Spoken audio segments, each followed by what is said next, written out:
அன்பார்ந்த அனைவருக்கும் என்னுடைய நெஞ்சார்ந்த வணக்கம். ஞான ஒளிகிறா பாண்டியன்.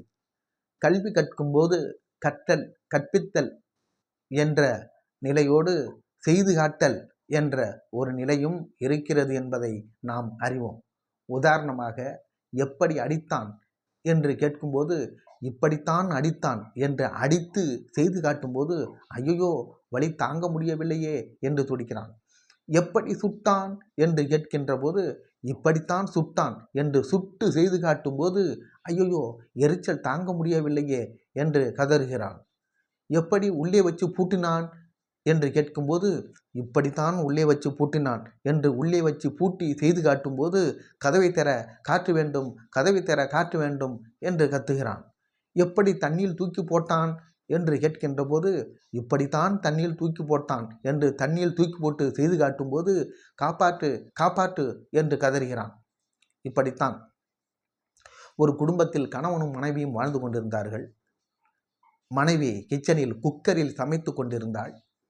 அந்த நேரத்தில் அவளுக்கு ஒரு சந்தேகம்.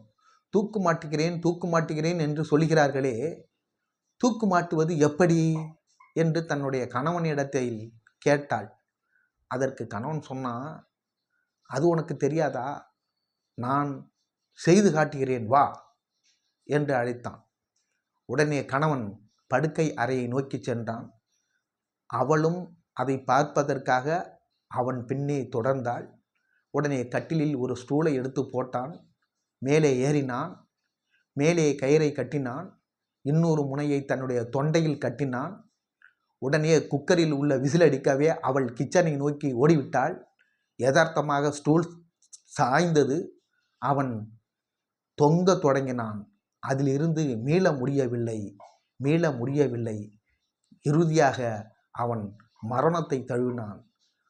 குக்கர் வேலை முடிந்த பிறகு மனைவில் வந்து பார்த்தால் அவன் தூக்கில் தொங்கிக் கொண்டே இருந்தான்.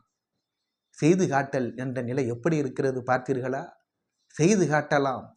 அந்த செய்து காட்டல் என்பது சூனியமாக அமைந்து விடக்கூடாது. செய்து காட்டலாம்.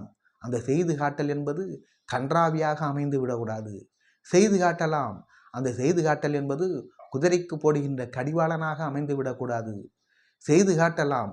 அந்த செய்து காட்டல் என்பது இனிமேல் இப்படிப்பட்ட செய்தி காட்டலை நாம் பார்க்கவே கூடாது என்ற நிலை உருவாகும்படி அமையக்கூடாது. இது உங்களுக்கு பிடித்திருந்தால் சப்ஸ்கிரைப் பண்ணுங்கள், லைக் பண்ணுங்கள், ஷேர் பண்ணுங்கள். நன்றி.